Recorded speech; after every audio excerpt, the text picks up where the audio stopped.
आपण बघत आहात मराठी बातम्या CID तपास। हैदराबाद गॅजेटनुसार मराठा समाजाला ओबीसी मधून आरक्षण देण्यावरून त्यानुसार बंजारा समाजाच्या एसटी प्रवर्गामध्ये जाण्याचा मार्ग आता मोकळा झाला आहे, असे वक्तव्य बंजारा समाजाचे नेते श्री हरिभाऊ राठोड यांनी माध्यमांशी बोलताना केले आहे। ते म्हणतात, या गॅजेटनुसार बंजारा समाजाला एसटी प्रवर्गामध्ये सहभागी करा, त्यासाठी बंजारा समाज मोठा लढा उभारणार आहे।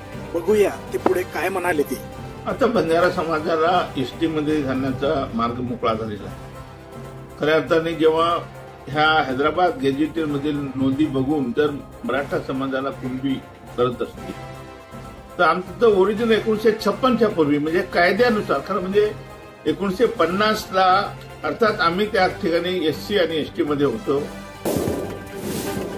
आपण जर बघितलं नांदेड, परभणी, त्यानंतर औरंगाबाद, उस्मानाबाद, बीड हा जो मराठवाडा निजामचा स्टेट होता तर तो इंटायर ज्या द्विभाषिक राज्य झाला तेव्हा मुंबई राज्य प्रांतामध्ये विलीन झाला। आणि आपण जर बघितलं संविधानानुसार तर बंजारा समाज 1956 पूर्वी हा बंजारा समाज शेड्यूल ट्राईब मध्ये होता, आताही आहे।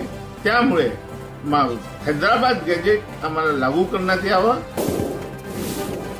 आणि त्यानुसार बंजारा समाजाला शेड्यूल ट्राईबच्या सगळ्या सवलती देण्यात यावी ही आता मागणी राहणार आहे। त्याच्यासाठी मोठा लढा आम्ही उभारू आणि लवकरच या लढ्याची रूपरेषा मी जाहीर करणार।